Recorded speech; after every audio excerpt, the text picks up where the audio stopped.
हाँ स्टूडेंट्स, सबसे important topic इस एक्सरसाइज का जिस पर क्वेश्चन 100% आने की संभावना रहती है, क्योंकि इसमें क्वेश्चन जब एक ही आता है तो इस मेथड को लेकर जो हम करने जा रहे हैं, solution of system of linear equation, रैखिक समीकरण निकाय का हल।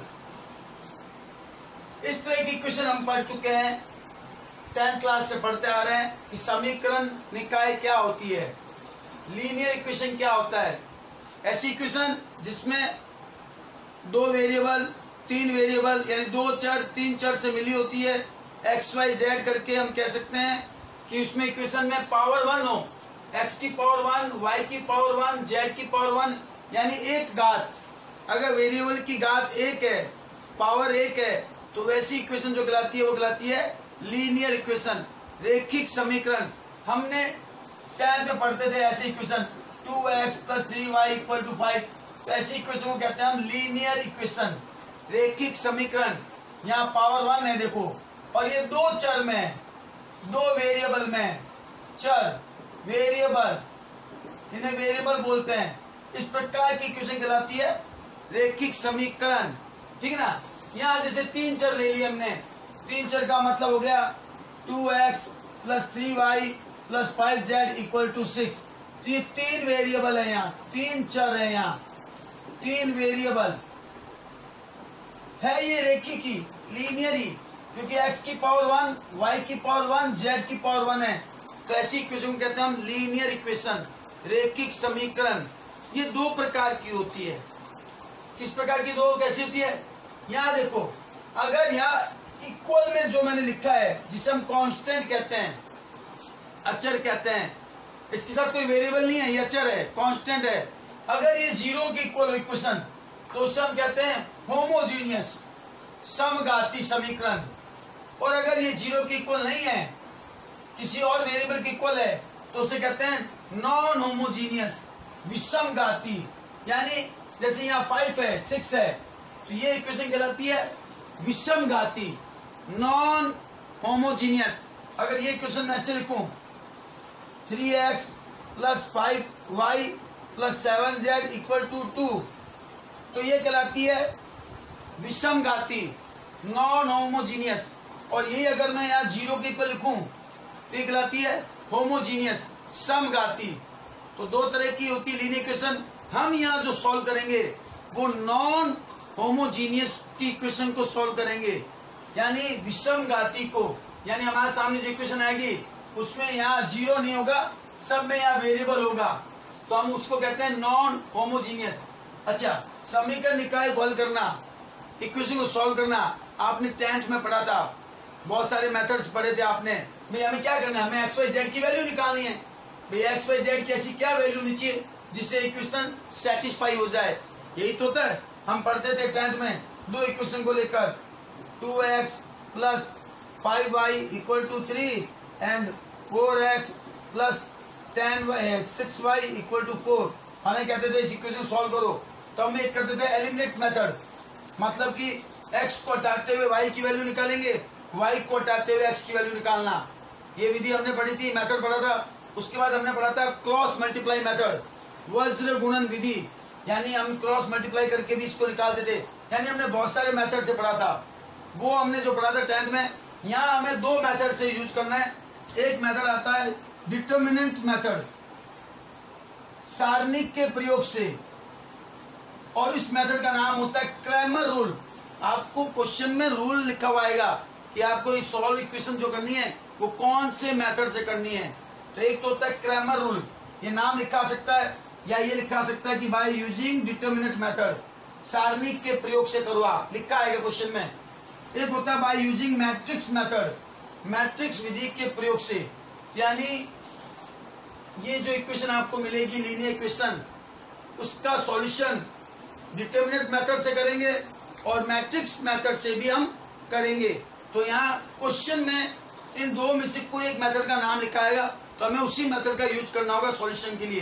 तो हमें यहाँ एक्स वाई जेड की वैल्यू निकालनी है। तो यहाँ लिखा है कि इफ d1 d2 d3 अगर 0, अगर ये तीनों ही 0, then system is called homogeneous, यानी तब ये निकाय जो है वो कहलाएगी समघाती।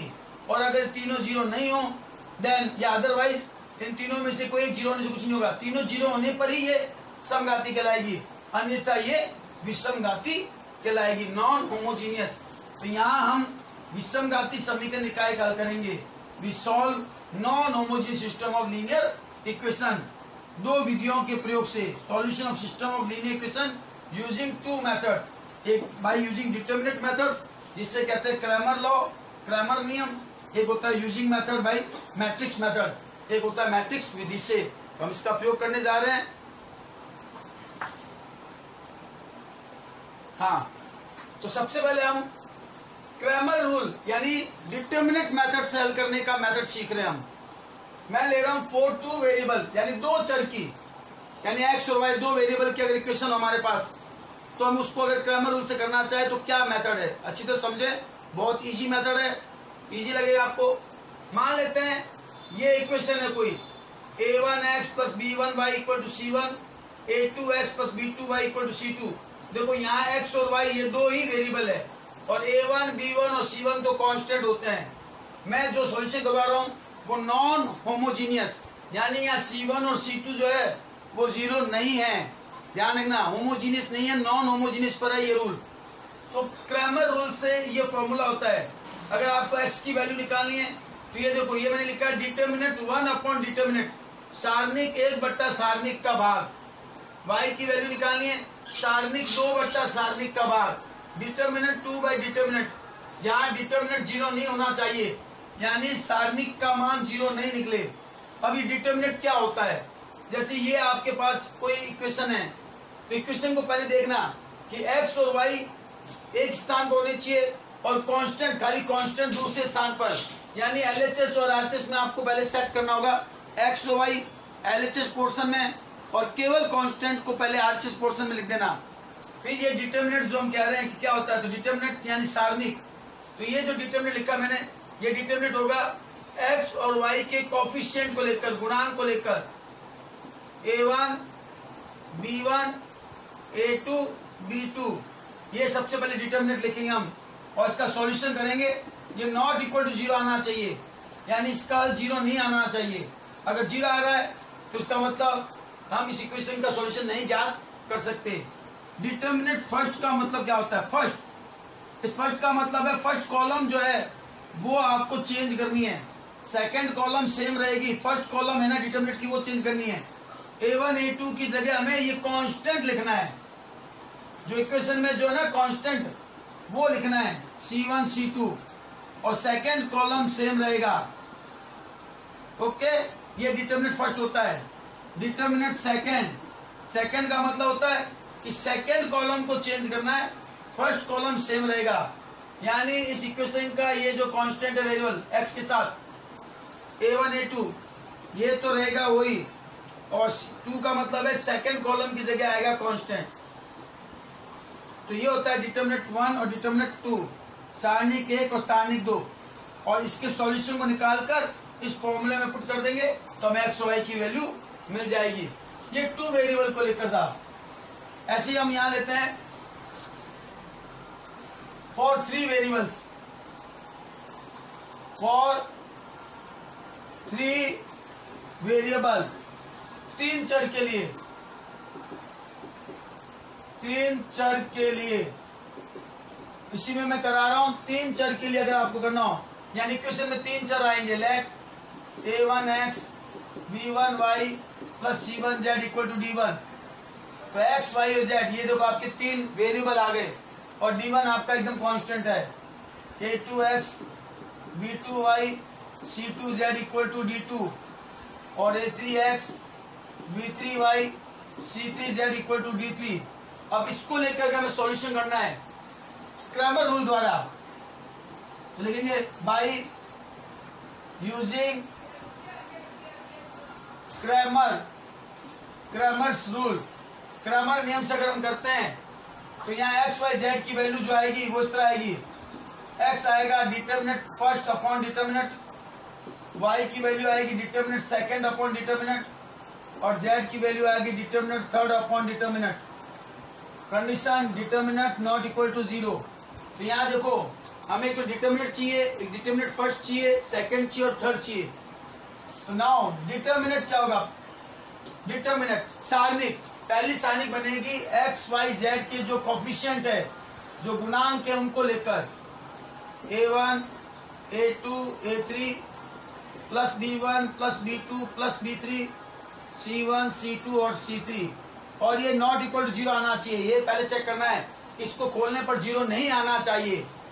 अब नाउ डिटर्मिनेंट फर्स्ट, मैंने कहा था वन का मतलब है फर्स्ट कॉलम हटाओ, ये हटाकर ये लगाओ constant b1 b2 d3, second और थर्ड ये रहेंगे b1 b2 b3 c1 c2 c3, ये है डिटर्मिनेंट फर्स्ट। डिटर्मिनेंट सेकंड का मतलब डिटर्मिनेंट का सेकंड कॉलम हटाकर इसकी जगह ये लिखना है हमें कांस्टेंट, फर्स्ट और थर्ड यही रखना है डिटर्मिनेंट का, a1 a2 a3, 2 का मतलब सेकंड कॉलम है वो कांस्टेंट का लिखना है d1 d2 d3, और ये बाकी थर्ड यही c1 c2 c3, और डिटर्मिनेंट थर्ड का मतलब हो गया कि थर्ड कॉलम इसका ये हटाकर इसकी जगह कांस्टेंट लिखना है, फर्स्ट और सेकंड कॉलम वही रहेगा a1 a2 a3 b1 b2 b3।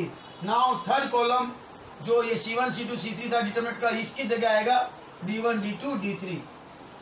तो ये है डिटर्मिनेंट को लिखने का, और फिर इन सबको खोलकर एक्सपेंडिंग फॉर्म में लाकर और इस फॉर्मूले में पुट कर देंगे, हमें एक्स वाई जेड की वैल्यू मिल जाएगी। तो ये है क्रैमर रूल, क्रैमर के नियम से हल करना समीकरण निकाय को। समझ में आई बात ये? हम इस पर एग्जाम्पल करते हैं तो अच्छी तरह देख लें, समझ लें कि डिटर्मिनेंट सारणी के प्रयोग से हम इसको कैसे सॉल्व करते हैं। हाँ, हम एक स्पेशल कंडीशन लेते हैं, विशेष स्थितियां, सिस्टम कॉल करने की हमारे पास क्या स्थितियां हैं।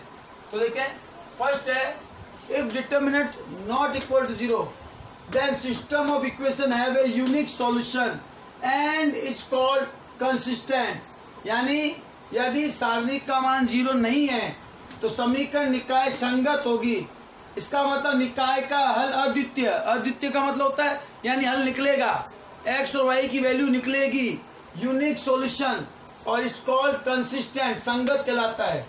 सेकंड, इफ डिटर्मिनेंट जीरो, यानी अगर सारणी का मान जीरो आए लेकिन डिटर्मिनेंट 1 2 और 3 और इन सबका हल भी अगर जीरो आए, then system of equation is consistent or inconsistent and have infinite solution।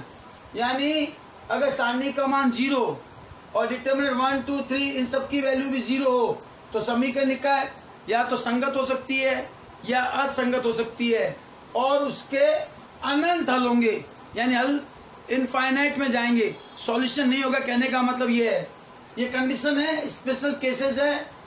Third, if determinant 0 or one of determinant 1 2 3 is non-zero then system of equation is consistent and inconsistent and have no solution।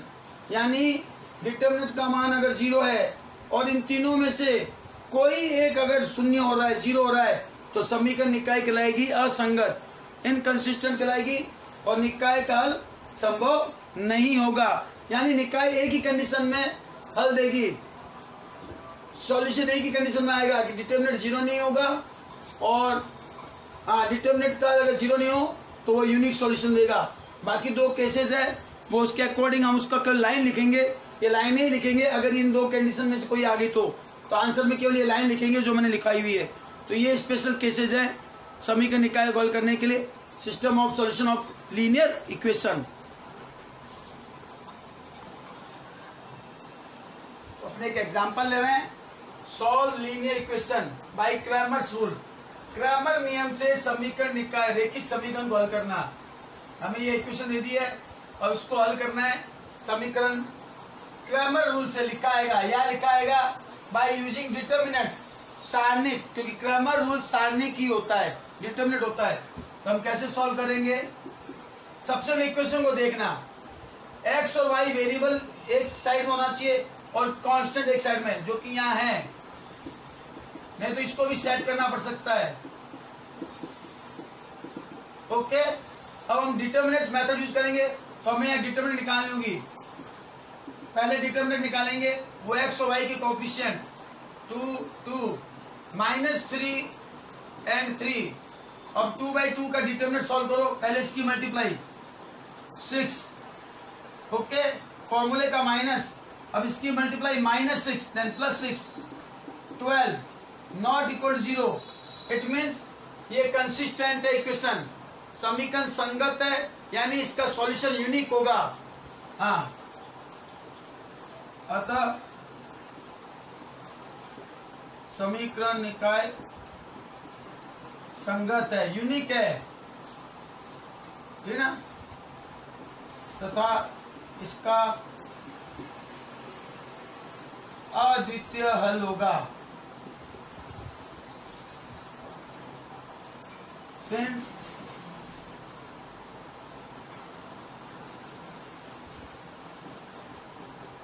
system of equation is consistent and its solution is unique। अब हम करेंगे determinant 1 लेंगे। 1 का मतलब होता है कि first column की जगह कांस्टेंट लेंगे हम, 3 और 9, सेकंड यही रहेगा। अब इसको ओपन करो, 3 × 3 9, फॉर्मूले का माइनस और माइनस देन प्लस 27 36, ये भी नॉट इक्वल 0 है, ऐसे लिखने की जरूरत नहीं है। एंड डिटर्मिनेंट 2 का मतलब क्या होता है कि सेकंड कॉलम की जगह कांस्टेंट लिखेंगे, फर्स्ट कॉलम ये रहेगा, सेकंड कॉलम ये न रखकर ये रहेगा 3 और 9 18, फॉर्मूले में -6 12। अब लिखेंगे क्रैमर नियम से, by using Cramer's rule. Formula होता है x equal to determinant 1 upon determinant, तो डिटर्मिनेंट 1 है 36 और डिटर्मिनेंट आया हमारे 12, तो 3 आ गया आंसर।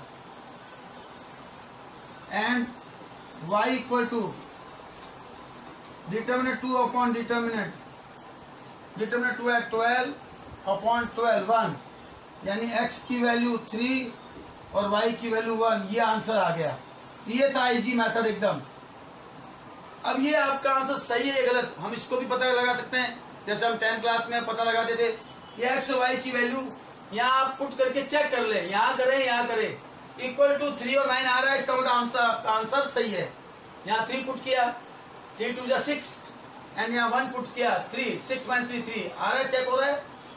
यहाँ भी 3 पुट कर लो, 3 2 6, एंड 1 यहाँ पुट कर लो 3, 6 + 3 9। It means this answer is right, correct answer है आपका। तो ये था क्रैमर रूल, क्रैमर लॉ से, डिटर्मिनेंट से। तो ये थी 2 वेरिएबल की, तो 3 वेरिएबल में भी यही मेथड होगा आपका। आपको समझ में आ गया होगा कि कैसे सॉल्व करना है।